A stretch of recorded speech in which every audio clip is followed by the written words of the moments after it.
PTT Kişilik Hukuk Kengişinin xalığancha tutqunga qarshi turish xizmat gruppasi Xitoy tarafidan tutqun qilingan tipik 3 delo haqida tekshirish dokladi e'lon qilib, Xitoyning Ataqlıq jurnalist Qurban Mahmud, Bağdaş Toru'nun qurğuchisi Akbar Asad va doktor Gulshan Abbaslarning delosida xalqaro qonun, ahdnoma, hatto Xitoyning ishki qonuniga xiloflik qilganligini e'lon qilgan. Dokladda ko'rsatilishicha, BDT xizmat gruppasi mavjud ahvollarga asosan Qurban Mahmud, Akbar Asad va Gulshan Abbas xonimni majburiy g'oyib qilib etilgan deb xulosa chiqargan. Dokladda yuqorqi uchaylan tutqun qilingandan keyin ularning taqdiri oqibatining maxfiy tutilganligi, ularning delosiga qonun sirtida muomala qilinganligi bildirilgan. Bu BDT xizmat gruppasining 2017 yildan beri tunji qitim Uyg'urlarga oid shaxsiy delolar to'g'risida maxsus doklad e'lon qilib, Xitoyning bu kishilarni majburiy g'oyib qilganligini e'lon qilishidir.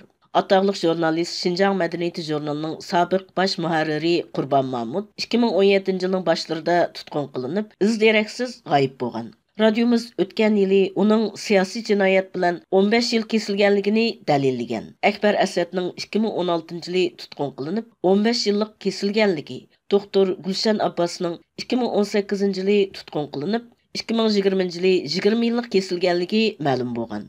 Bu 3 delo Xitoyning Uyg'urlarni keng ko'lamlik tutqun qilib, lager va turmalarga qamash harakatida xalqaroga tonilgan 3 cho'ng tipik delo bo'lib qolgan edi.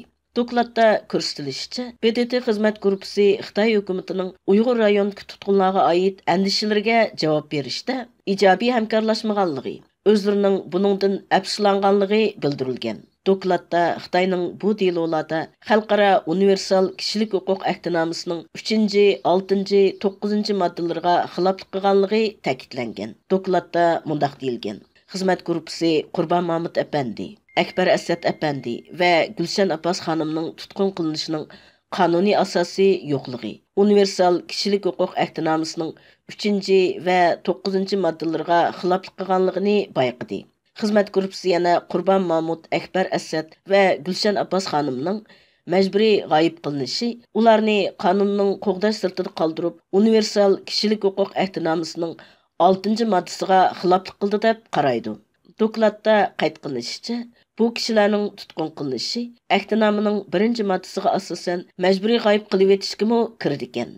Dokladda bu delo yana BDTning majburiy g'oyib qilish qarshi turish xizmat gruppasiga yo'llanadiganligi bildirilgan.